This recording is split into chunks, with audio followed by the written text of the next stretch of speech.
Hey, welcome back. With spring travel underway, we are starting to hear all about the latest trends, especially as we start dreaming about those summer trips that we want to take. Our next guest is Emmy-winning legendary travel host Samantha Brown. You've likely watched her popular travel shows over the years, like Passport to Europe on the Travel Channel, and her PBS show Places to Love is now in its 6th season. Samantha, thank you so much for taking the time to talk with me today. I look up to you so much, so I'm just like pinching myself that I get to talk with you today.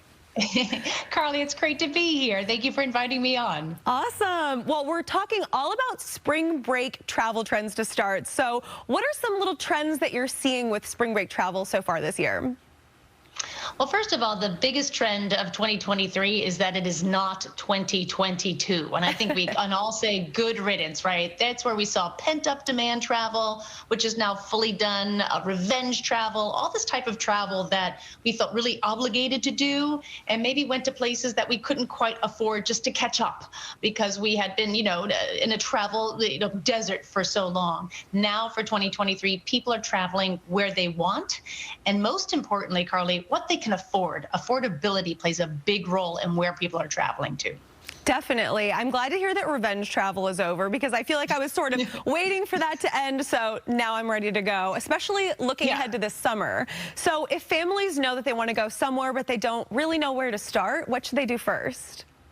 Well, I always believe in just gathering the family around the table and say, where do you want to go? Like, include the family. I feel like moms, we bear the responsibility of everyone's wishes, demands, their expectations for summer. Moms need to offload that, talk to everyone, say, where do you want to go? Okay, so if it's maybe it's a culture city. Cities are definitely back for destinations to travel to. And so you can go to places like Chicago, or maybe it's Amsterdam.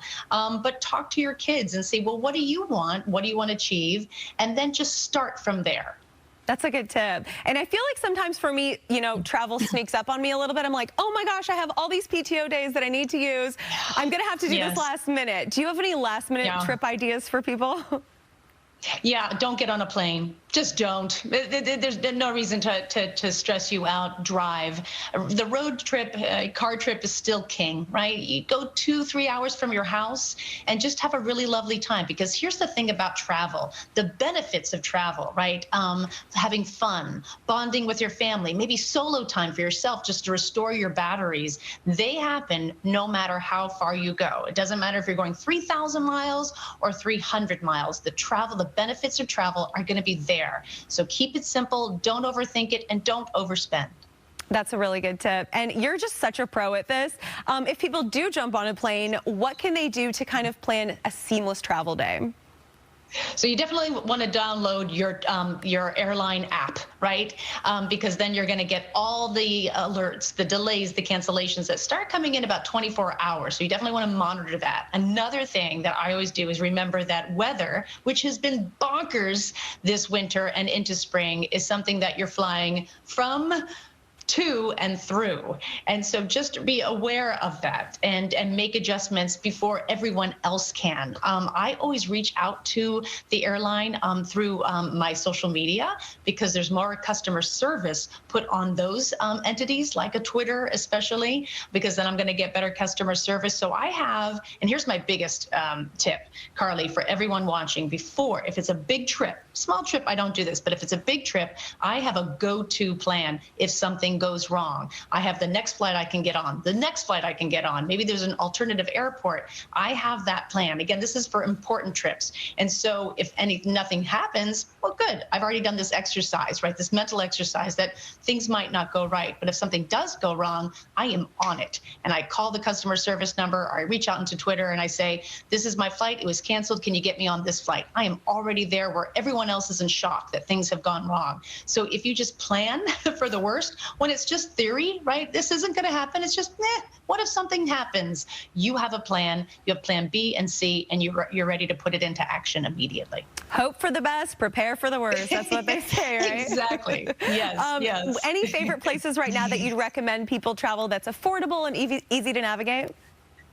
Oh gosh, our country is loaded with wonderful places. And another thing you can do is just get on alerts through any one of those, search aggregates for airlines, and just plug in your airport, Seattle, SEA, and see what are the cheapest destinations that I can fly to, and just get this entire list sent to you rather than you searching in vain. So that's another way to kind of find those destinations that you can afford. Another thing, like I said, just keep it simple and travel within your own state. Washington, phenomenal state. You've got so much. You are so lucky. So there's so much you can do. And again, you want to avoid all the really popular destinations. You probably know where they are. Like right now in spring break, it's Jamaica, Bahamas, Cabo San Lucas.